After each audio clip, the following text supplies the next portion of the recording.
DNA was discovered and analyzed, major progress has been made in science. And it's actually the discovering of life, because DNA is the guarantee that the end result would be what it was purposed to be. And growth is sparked by DNA. Every time a cell replenishes, the DNA is copied. And when DNA is copied in a cell and little changes are made, that is what creates aging. And if they can keep the DNA of the original, that is why we have the science of stem cells. We go back to the original.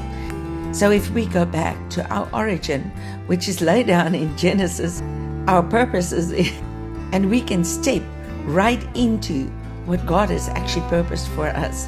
And we'll understand that we were made in the image and the likeness of God, not to any animal or furry or anything else, but we are made in the image and the likeness of God.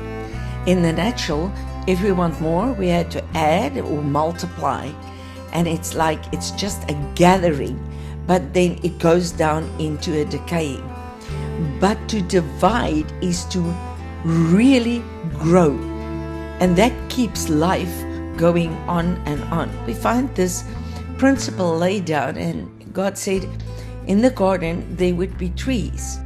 On day 3 of Genesis, God made vegetation.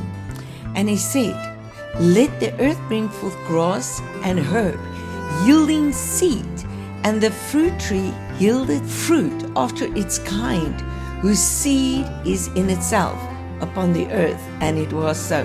We read in 1 Corinthians 15 that the seed does not even look like the fruit itself. And we all know the saying that you can count the seed in an apple, but you can't count the apples in a seed, because the seed is a principle of ever growing, not multiplying that will end in total destruction because of the natural processes. No, growing is an eternal thing. So when eternal life starts growing inside of us because of a seed that's planted, we already stepped from darkness to light. And this seed within us is an ever-growing process. And in the kingdom, God's intention was that we will all grow into the full image of the full stature of the Christ, back to the likeness and the image we were already created in. This growing process started within God Himself, when He said, "In the beginning was the Word, and the Word was with God, and the Word was God." From the bosom of the Father, He sent forth Himself. He sent forth His Spirit, and His Spirit spoke everything into being. The first dividing. And we see the first 4 days in creation is dividing. Dividing sparks growth. Genesis 1, in the beginning, God made the heaven and the earth was without form and void, and darkness was upon the face of the deep. And the Spirit of God moved upon the face of the waters.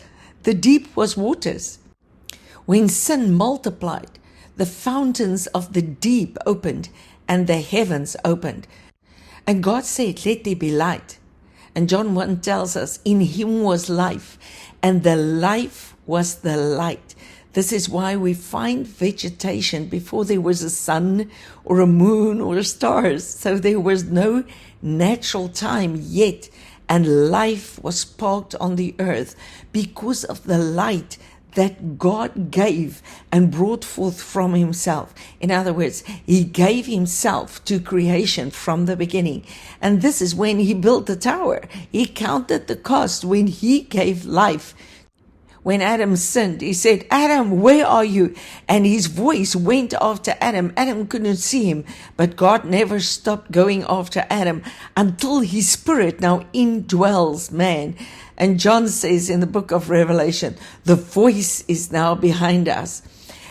And God said, "Let there be light," and there was light. And God saw the light, that it was good.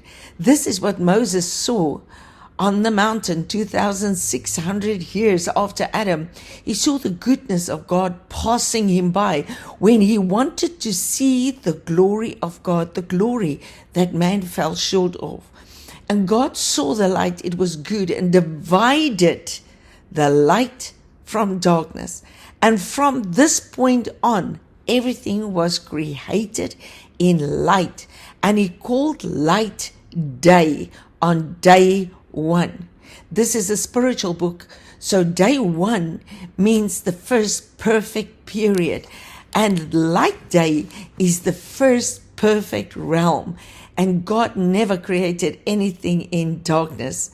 Verse 6, and then God said, let there be a firmament in the midst of the waters, and let it divide the waters from the waters. Another dividing. He created water above and water beneath. And God made the firmament and divided the waters which were under the firmament from the waters which is above the firmament. And it was so. And God called the firmament heaven. In the beginning he made a heaven, and now he made a heaven. These are principles laid down. When man fell, time took on this floor plan of principles that will lead us back to where Adam fell out of, the image and the likeness of God. And God called the firmament heaven. Every time heaven was in agreement with the earth, a world was formed. When God called Abraham, he said, in your seed and in your seed in the generation. And there was a split in provision, which correlated with day 2 and formed the world that would finally bring forth the Christ, which formed the shadow of the good things to come. But the good things of God is always there in every generation, to everyone, in every cycle and situation of life. And it was evening and it was morning the second day. Evening and morning is a pattern that was set down, that was followed, and time broke forth, because Jesus came and he said, the people that sat in darkness saw a great light. He will come to us like the morning, said Hosea. And Hebrews tells us, today if you hear his voice. This is all linked, and we cannot read this in separate stories, but we have to understand the volume of the book to understand what kind of seed is growing inside of us. Then God said, let the waters under the heaven begin to gather under one place, and let the dry land appear. And it was so. And God called the dry land earth, and he gathered it together, the waters, and he called it the sea. And God saw that it was good. And God said, let the earth bring forth grass, herb, yielded seed, and fruit, yielding fruit after its kind, whose seed is in itself upon the earth. And it was so. When God divided the waters and the land, immediately the principle of DNA was laid down, and vegetation became the fruit of humanity. And it was in the form of seed that will ever be present. And the earth brought forth grass and herb, yielding seed, and the fruit tree, and the fruit after its kind, whose seed is in itself upon the earth. And it was so. And it was good. Evening and morning the third day. And on the fourth day, the principles of time was laid down as a guarantee that if man failed, that time will break out as a detour of death, where God brings us back to life. So we are still in time. When we see him, we will be like him, because everything will be wrapped up in him. And this was all set up from the beginning. And on day 4, the light now made 2 great lights, a greater light to rule the day and a lesser light to rule the night. And he made the stars also. And he set them in the firmament of heaven. The third heaven correlates with the time that Christ came onto the earth and started a new world. Glory be to God in the church, a world that will never end. These lights were to rule over the day and rule over the night. Light Life himself said, let there be lights in the firmament of heaven, to divide day from night, First, there was a division between darkness and light. Now it's day and night. And let them be for signs, seasons, days, and years.